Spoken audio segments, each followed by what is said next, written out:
और बाबा उड़ गेले पिंजरा से सुगनवा हो बदनवा बेकार हो गए काहे खातिर जबनी हमनी के नस्वर शरीर बाटे तब तक ले भाव बा के हमनी के बड़ा सुंदर बाटे रे मन हो रहा है ओकरी बात का होई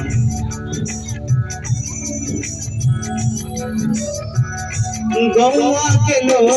छोड़ले आखिरी जगत में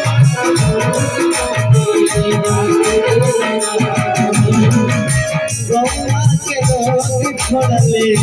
आखिरी जगत में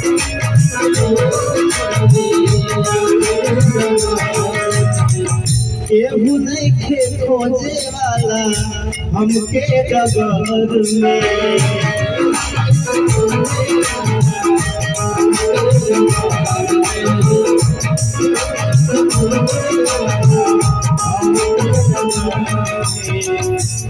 जब वो प्रक्रिया में जब अंतिम संस्कार कइल जाला गाँव के लोग सोचेला कि एकरा के जल्दी से श्मशान पहुंचावा जाला तो गौर करता वहाँ के लगे बर्फ 2-4 सीढ़ी मंगावल जाए बोलन भाई गौवा के लोग छोड़े आखिरी जगह में गौवा के लोग छोड़े आखिरी जगह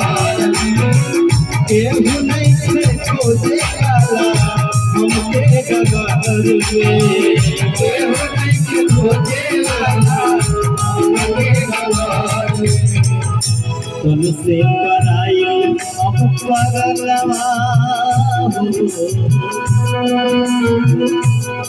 तन से कराई अब परलवा हो बदनवा बेकार हो गई तन से कराई अब परलवा हो बदनवा बेकार हो गई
देखिए आप परमादरणीय हमनी के विनायक के स्टूडियो से बहुत बहुत रुपया के आशीर्वाद फिर छोटे रंग भाई बार बार हार्दिक अभिनंदन बंधन वाले फिर भाव हमनी के कैसे कैसे रोए इंतिरिया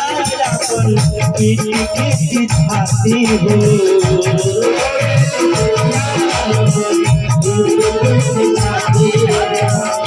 जो मेरी तिरिया पर पीटी की छाती हो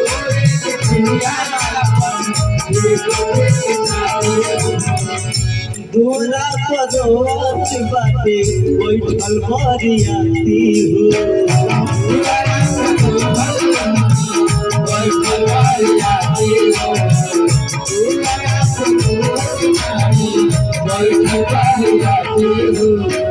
लेकिन वो सबके आशीर्वाद प्यार बा कहते थे कि खड़ा होकर गाते थे लेकिन हम मतलब मंच में बैठिए ले जाकर बगल भाई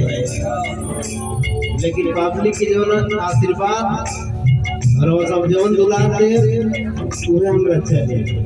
फिर भावा रोवेली प्रिया अपन पीठी पीठी खाती हो रोवे चिड़िया अपन पीठी पीठी खाती हो रोवत रोवत दुआरे पर आई बारी आती हो आई बारी आती हो उड़ गई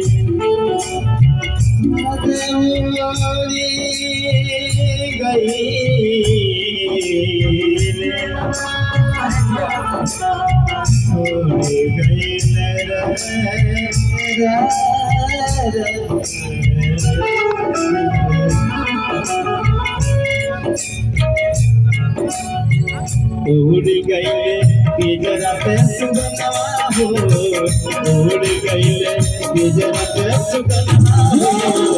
बदनमा पे